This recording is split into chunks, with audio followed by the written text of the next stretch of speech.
Bonjour, j'espère que vous allez bien. Moi, je vais super bien. Comme d'habitude, n'oubliez pas de partager, de liker et de vous abonner. Surtout, mettez le pouce en l'air pour encourager les histoires d'Akuma. Bienvenue dans les histoires d'Akuma. À travers nos histoires, nous donnons des conseils et nous tirons chacun une morale. Alors, aujourd'hui, on va parler de l'histoire de Rose. Rose avait rencontré un monsieur qui se débrouillait. Rose aussi, de son côté, elle se débrouillait comme elle pouvait. Elle ne travaillait pas. Alors, elle s'est mise en relation avec le monsieur. Ils ont commencé leur amour. Ils n'avaient pas assez pour se nourrir, mais Rose était là. Elle soutenait son gars. Son gars se débrouillait. Alors, quelques années plus tard, le gars, il a commencé à avoir un peu d'argent. Il mettait aussi sa femme à l'aise. Il s'occupait des enfants et tout. Mais Rose prenait... Rose s'occupait de la maison et de ses enfants et son mari, il allait au travail. Quelques années plus tard alors, son mari est devenu le remplaçant du chef. Quand il devient le remplaçant du chef comme ça, c'est ainsi que le mari de Rose se met donc à courir sur tous les jupons. Le monsieur ne s'occupait plus de Rose, il ne s'occupait même plus des enfants. Rose était comme si son mari n'était pas remplaçant du chef dans une grosse entreprise de la place. Rose, elle regardait, elle se disait que non, j'aime mon mari, je supporte mon mari. Mais son mari, il a commencé à devenir un peu plus violent, verbalement. Il regardait le Rose, il dit à Rose comme, mais quand tu me regardes là, moi, est-ce que je peux épouser une femme comme toi? Mais le mari de Rose, il avait déjà épousé Rose. Mais comme le gars touchait déjà beaucoup d'argent, vous savez, il y a certains hommes, hein, lorsqu'ils se mettent à toucher l'argent, sa femme qu'il avait à la maison là, c'est que, bon voilà, c'est pas le genre de femme qu'il me faut. Alors, lorsque tu n'avais pas l'argent, c'était pas le genre de femme qu'il te fallait. On revient à l'histoire. Alors, le monsieur, il a commencé à courir sur tous les jupons. Il sortait avec qui il voulait et quand il voulait. Il s'est mis à négliger Rose. Rose, elle supportait son mari. Elle supportait son mari malgré tout. C'est ainsi que dans la grosse entreprise, là, je ne vais pas donner le nom, vous allez m'excuser. Le DG là-bas, il est décédé. Il fallait donc un nouveau DG. Alors, le mari de Rose, il est devenu DG. Ouh. Le gars gérait l'entreprise. Une entreprise qui brassait des milliards. Écoutez attentivement. Le gars, il a triplé les femmes. Le gars, il ne s'occupait plus de Rose. Et c'était parfois lorsque Rose marchait dehors, les gens qui la connaissaient et qui savaient qu'elle était la femme du DG, regardaient comme ça, ils disaient que mais c'est la femme du DG là-bas comme ça. C'est Rose qui est comme elle est là. Elle ne ressemble même pas à une femme du DG. Vous savez, il y en a certaines femmes ici dehors, on dit non, la femme du DG, elle est tirée à 4 épingles. Mais Rose, c'était pas le cas. Elle était négligée par son mari. À un moment donné, son mari amenait même les femmes à la maison. Et Rose n'en pouvait plus. La famille de Rose a même dit à Rose que bon, Rose, tu sais quoi? Mieux tu quittes là-bas parce que là, il ne se sert à rien. Il ne s'occupe pas des enfants. Il ne s'occupe pas de toi. Il amène les femmes et tout. Un beau jour alors, le monsieur, il a porté main sur Rose. Rose s'est dit, ok, avant que ça n'aille plus loin, je suis encore jeune. Je sors de là. Rose avait ses 2 enfants. Rose est venue avec quelques membres de sa famille. Elle a ramassé ses choses. Son mari était là. Son mari lui dit que si tu veux, tu ramasses même tout. Ramasse même tout. Même les meubles, même les trucs que tu as achetés avec moi. Parce que je ne veux rien ressentir de toi ici. Rose, elle a tout ramassé, elle est partie avec. Elle a pris ses enfants, elle est sortie de la maison. Alors, le mari de Rose, lui, il est venu avec sa tise qu'il avait dehors. Il est resté avec celle-là. Elle est venue s'installer là. Elle a eu 2 enfants avec le monsieur. Et pendant que Rose sortait avec ses choses, Rose s'est dit que non, il faut que je fasse quelque chose pour nourrir mes enfants. C'est ainsi que Rose a vendu tout le matériel qu'elle avait ramené de chez son mari. Ça lui a donné quelques petits millions. Et à partir de ça, Rose a ouvert sa boutique. Donc Rose partait tout le temps acheter chez les Libanais. Elle venait revendre. Tout le temps, c'était comme ça. Rose, elle avait oublié l'amour. Rose, l'amour, c'était pas important pour elle. Parce qu'elle saignait intérieurement. de ce que son mari lui avait fait. Rose, le plus important, c'était de s'occuper de ses enfants. Alors, 8 ans se sont écoulés. Le monsieur chez qui Rose allait toujours faire ses commandes en libanais. Un beau jour, le monsieur lui dit que, tu sais quoi, madame, vous me plaisez, je vous aime. Chaque fois que vous venez ici, j'ai envie de vous dire que je vous aime, mais j'ai peur. Mais aujourd'hui, j'ai pris mon courage à deux mains. Vous me plaisez, je vous aime. Rose regarde le monsieur comme ça. Rose dit au monsieur que, un jeune bambin comme toi, comme ça là, qu'est-ce que tu vas faire avec moi? Là où je suis là, j'ai 34 ans. Mais toi, tu n'as que 30 ans. Le monsieur regarde, le Libanais regarde Rose, il dit à Rose que non. Pour moi, c'est pas un problème. C'est mon cœur qui parle, je vous aime. Rose dit, tu vas aller où avec une vieille dame comme ça qui a 2 enfants et qui a été abandonnée par son mari. Le Libanais dit que moi, je m'en fous, c'est pas mon problème. Rose, dans ce jour-là, elle est rentrée chez elle. Elle a parlé à une de ses sœurs. Sa sœur lui a dit que, mais Rose, ça fait 8 ans que tu es restée comme ça fait 8 ans que tu n'as eu personne. Mais essaie un peu d'ouvrir ton cœur. Rose dit que non, mais c'est un garçon, il n'a que 30 ans. Sa sœur lui dit que, mais non, mais il a 30 ans, tu as 34 ans, mais ça ne dérange pas. Tu lui as dit, il a dit qu'il n'avait pas de souci avec ça. Alors, quelques mois plus tard, Rose repart là-bas pour faire ses commandes comme d'habitude et rencontre encore le Libanais là. Le Libanais lui dit que, madame, j'ai dit que je vous aimais. Si vous acceptez maintenant de sortir avec moi comme ça, je vais dire à mon papa, la femme qu'il me propose là, moi je l'aime pas, je veux pas être avec elle. Je vais dire à mon papa que non, papa, j'ai trouvé une femme que j'aime. Alors Rose, elle a réfléchi. Elle a dit au Libanais qu'ok. Elle s'est dit que bon voilà, intérieurement, je vais essayer. Mais je mets pas mon cœur là-dedans. Parce que Rose était totalement blessée. Alors Rose a commencé la relation avec son Libanais. Tout allait bien et tout et tout. Le Libanais, il était tellement adorable. Il était tellement doux. Un beau jour alors, il a invité Rose chez lui. Rose est partie. Ils ont passé du bon temps et tout. Et comme ça faisait 8 ans que Rose n'avait pas goûté à ce que vous connaissez là. Ce jour-là, c'est vrai, ils n'ont pas fait. Mais ils se sont amourachés. Ils se sont embrassés. C'était beau, il y avait l'amour dans l'air. Et vous savez, Rose, ça faisait longtemps qu'elle n'avait plus fait ça. Donc, il y avait des vibrations pas possibles dans l'air. Rose s'est sentie encore jeune. Rose s'est sentie aimée. Mais elle n'est pas allée plus loin que ça. Elle est rentrée chez elle. Le Libanais aussi qui est rentré chez lui, quelques mois plus tard, il dit à son papa que papa, j'ai trouvé une femme. C'est elle que j'aime. Celle-là, moi, je l'aime pas. La femme que tu veux me présenter là, elle ne m'intéresse pas. J'ai trouvé une femme. Le papa du Libanais dit au Libanais qu'ok. Tu sais que depuis que votre maman est partie, elle est décédée. Je me suis toujours occupée de vous. Ce qui a été important pour moi, c'est votre bonheur. Alors, si tu es heureuse avec cette dame, je suis aussi heureux. C'est ton bonheur qui est plus important. C'est ainsi que le Libanais était content. Il vient tout content, il dit à sa Rose, mais j'ai informé mon papa il est d'accord avec notre relation et tout. Le Libanais lui sortait d'une famille royale. Excusez-moi, je vais taire le nom parce que je ne veux pas qu'on sache de qui il s'agit exactement. Après, il dit à sa Rose, il est content. Ils étaient tellement heureux. Et Rose alors, dans ces magasins-là, comme elle sortait déjà avec le Libanais, elle ne payait plus rien. Ils étaient maintenant fiancés. Elle prenait ses marchandises sans payer. Elle sortait avec lui et elle fructifiait son commerce.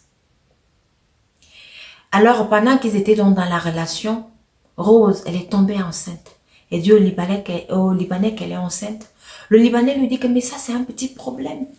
Maintenant que tu es enceinte, il faut qu'on se marie parce que là je veux rencontrer tes parents.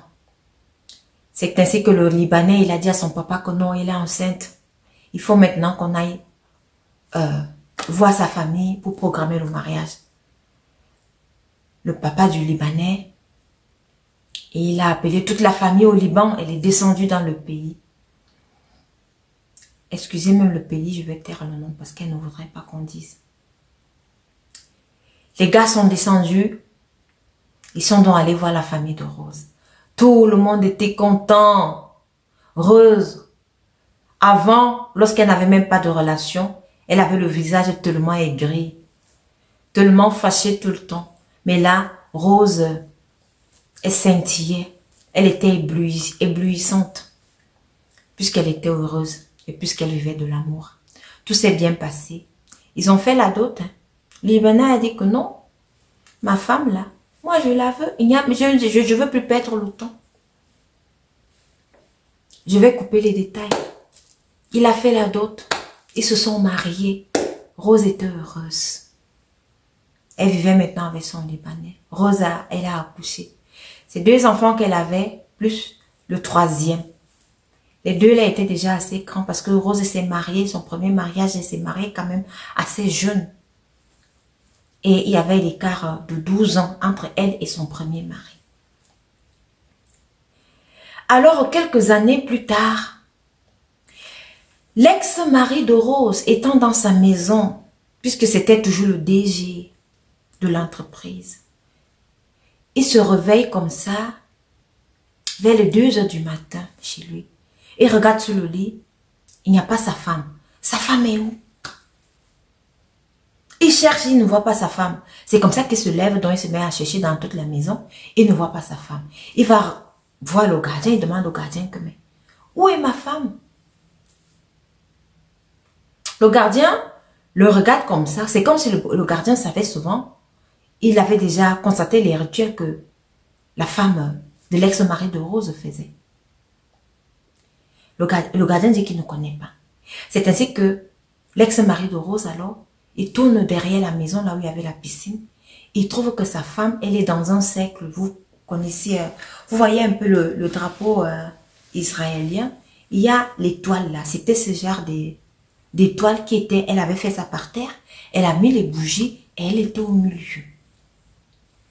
L'ex-mari de Rose appelle le nom de sa femme. On va lui donner le nom de Nelly. Il appelle Nelly, ma chérie. Nelly, dont la femme, elle était au milieu. Elle était là comme si c'était un autre être. L'ex-mari de Rose regarde sa femme comme ça. Il appelle, ma chérie. Qu'est-ce que tu fais là, ma chérie? Quand il la regarde comme ça, elle a les yeux rouges. Il avait l'impression que c'était pas sa femme, que c'était un autre être. C'est ainsi que l'ex-mari de Rose s'est mis donc à crier. Il a crié, il a alerté le voisinage. Les voisins sont sortis. Quand les voisins sont arrivés là où la femme de l'ex-mari de Rose était en train de faire les incantations, elle s'est écroulée. Quand elle s'est écroulée comme ça, on l'a portée, on l'a mise dans la maison. Quand on l'a donc mise dans la maison, là, son mari lui demande, mais qu'est-ce que tu faisais? Elle dit à son mari que, oh, je suis morte. Maintenant, on m'a attrapée. C'est que je t'avais marabouté parce que je ne voulais pas que tu me laisses tomber. Je voulais que tu m'épouses. Et le rituel que je dois faire tout le temps, c'est celui-là. Et si on m'attrape en train de faire ce rituel-là, soit je vais mourir, soit je deviens folle. Voilà. L'ex-mari de Rose reste comme ça, il regarde. Il regarde sa Nelly comme ça, il dit quoi? Ça, c'est quoi ça? C'est quoi ça? Voilà que la femme de l'ex-mari de Rose, elle est devenue folle. Elle a perdu la tête. Et le mari de Rose, lui, il est rentré. Tout ceci se passait dans la nuit vers les 2 heures du matin. À 4 heures du matin, il s'en va se coucher. Non, il est dépassé par les événements. Quand il se réveille le matin vers les 8 heures, il reste comme ça, il dit que non. Où est ma femme? Il sort comme... Il avait appelé la famille de sa femme actuelle, Nelly. Là, tout le monde était dans la maison et dormait. Les autres qui dormaient dans les canapés. Il dit, où est ma femme? Où est ma femme? On dit que, mais ta femme, on l'a amenée dans l'hôpital psychiatrique parce qu'elle était devenue folle. On ne savait plus quoi faire. Elle dit, non, je ne parle pas de Nelly, je parle de Rose. Où est Rose? Où est ma femme? C'est là où on lui dit que, mais depuis Rose n'est plus dans cette maison, ça fait plus de 8 ans que tu l'as chassée avec les enfants. L'ex-mari de Rose s'assied comme ça, il dit non. Ça ne peut pas être ça, non. Je n'ai pas chassé ma femme, non. On dit, ah. Une chose que je vais dire aux hommes là, c'est de votre faute. Si vous êtes marabouté, on continue d'abord l'histoire. Il crie, il dit non, non, ça peut pas être ça, je veux ma femme Rose. On dit non, ta femme est déjà mariée aujourd'hui. Elle a eu un enfant avec le Libanais et tout. Le monsieur va voir la famille de Rose. Il demande pardon à la famille de Rose. Il raconte, il dit que non, c'est que j'étais marabouté, je ne savais même pas ce que je faisais. La famille de Rose lui dit que mais avant que tu ne sois marabouté, tu sortais déjà avec des femmes. Tu étais en courant de jupon, tu traitais mal notre fille. Tu ne la regardais même plus. Même les enfants, tu les avais abandonnés. Même les frais scolaires, tu ne payais plus. Pourtant, tu es un très grand DG qui brasse les milliards dans son entreprise. Voilà. Le gars plaît, il dit que non, je veux voir Rose. On lui dit que Rose est déjà mariée à une famille royale. Elle est mariée. Elle a des magasins un peu plus partout dans la ville. Rose, aujourd'hui, c'est un businesswoman. Il dit, pardon, j'aimerais voir les enfants. C'est ainsi que la famille de Rose a donc contacté Rose pour présenter à Rose la situation. Rose qui dit que non, cette décision, elle ne peut pas la prendre toute seule. Il va falloir qu'elle demande l'avis de son mari. Rose alors qui va demander à son chéri libanais. Elle lui pose le problème. Le chéri libanais dit que non, c'est leur père. Donc, il faut permettre qu'il voie ses enfants. Mais ça ne devrait pas se passer ici chez moi. Alors, c'est pour vous dire que il y a des hommes ici, vous voyez, ils ont 50 ans, 60 ans. Vous vous dites que non, ils sont matures. Mais ce sont des enfants dans la tête, comme le mari de Rose. Regardez un petit jeune homme hein, qui réfléchit, il dit non, c'est leur père. S'il veut voir les enfants, il vient les voir. Mère, ça ne doit pas se passer chez moi. Alors la Rose, elle dit à son mari que oui, les enfants sont grands. Il y avait une là, elle avait déjà son permis de conduire, elle avait sa voiture. Elle dit non, ils sont grands. L'aînée, elle va conduire. Tout le temps, lorsque leur père veut le voir, elle conduit et puis elle va. C'est comme ça qu'ils avaient donc décidé. Alors Rose et son chéri libanais, ils ont fait asseoir les enfants, ils ont parlé aux enfants et ils ont expliqué. C'est vrai, les enfants ne voulaient plus entendre parler de leur père parce que elles savaient que non, notre papa nous avait abandonnés et avait aussi abandonné notre maman. Mais le Libanais leur a dit que non, après tout c'est votre père. On dit qu'il a été envoûté et tout. S'il veut passer du temps avec vous, allez quand même le voir. C'est ainsi que les deux filles, elles ont accepté. Donc, tout le temps, elles passent voir leur papa.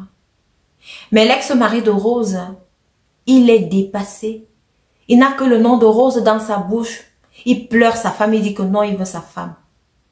Il n'arrive même plus à aller au bureau. Hein. Ça fait déjà 2 mois qu'il est à la maison. Il n'arrive pas à se stabiliser mentalement et moralement.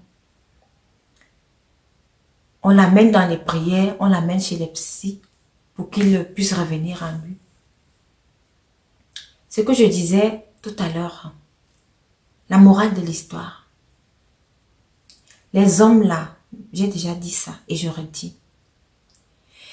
C'est à cause de vous-même que les femmes vous maraboutent ici dehors.